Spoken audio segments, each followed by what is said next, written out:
story, The Smart Cookie by Jory John and Pete Oswald.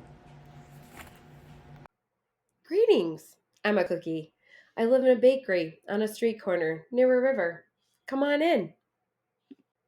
Welcome to our little community. It's a warm and supportive place to spend some time.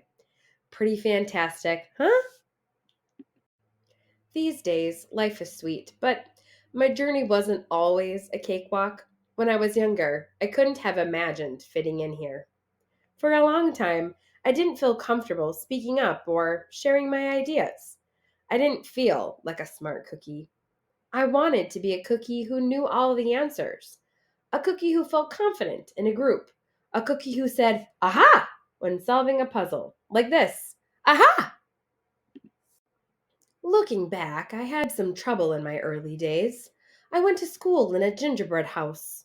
Our teacher, Miss Biscotti, was kind and patient. When I arrived each morning, she'd wave at me and smile. But I didn't get the best grades, and I never raised my hand because I couldn't think of the answers as fast as the others. And I was the last to finish most tests. It wasn't because I didn't care, and it wasn't because I didn't try. Sometimes I'd get distracted and mess up, even though I knew the material. Those were the most frustrating moments of all. Once I misspelled the word dough. That was rough. Another time I added when I meant to subtract. Occasionally, we'd have a lesson where I had absolutely no idea what was happening. I just couldn't keep up.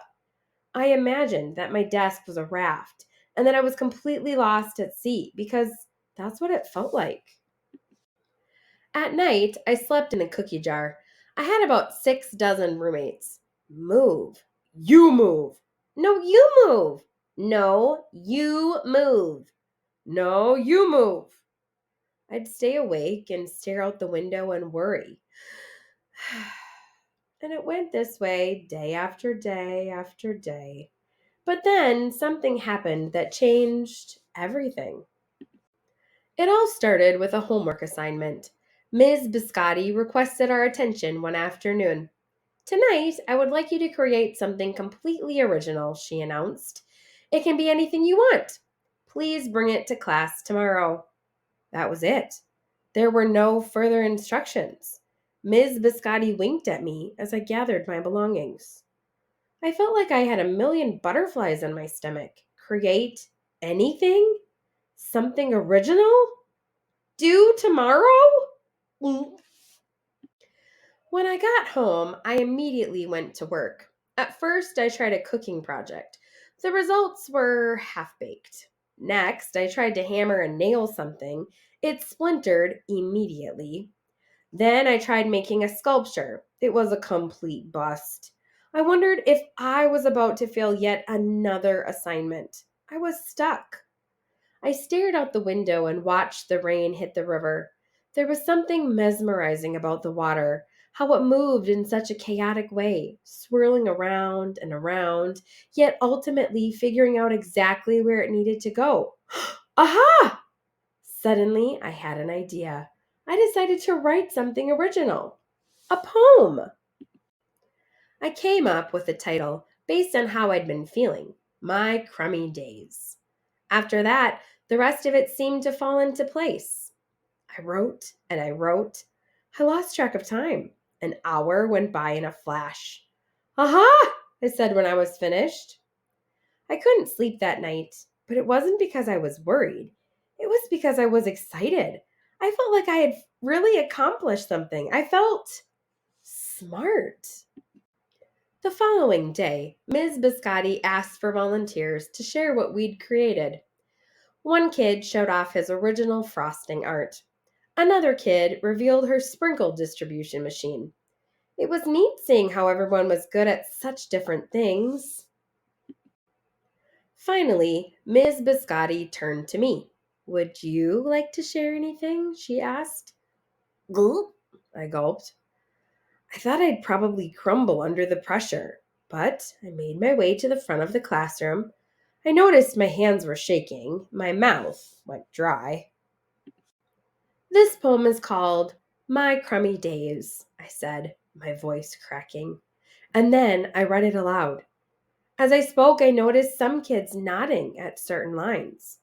Other kids laughed at parts that were supposed to be funny. As I built toward the finale, I felt myself becoming more confident and animated. And in the end, everybody clapped and cheered. I promise you this, I'll never, ever forget it. Ms. Biscotti was beaming. No one but you could have written that poem, she said. It was completely original. Aha! I had done it. I had created something and shared it with the world. Well, my world at least. The rest of the day was a blur. By recess, I was already planning my next poem. I would call it My Sweet Morning. Aha! I thought when I came up with the title. Later that afternoon, Ms. Biscotti handed me a note. It said that I should keep on writing, no matter what. That meant so much to me. School was a bit different after that. I wasn't so scared to raise my hand or ask a question or share my work. Sure, some things still don't come as easily for me as they do for others, but now I know that you can be smart in many different ways. You don't have to have the answers to every question or suddenly be great at everything all at once. You just need a chance to try all kinds of things to find out who you are and what you like to do. As for me, I learned that I can write and I can think up great ideas, and I've found plenty of other things I'm good at too. I no longer feel lost at sea. It's more like floating down a river. And the best part is, there's always more to learn. Because we're all smart cookies. Aha! Aha! Aha!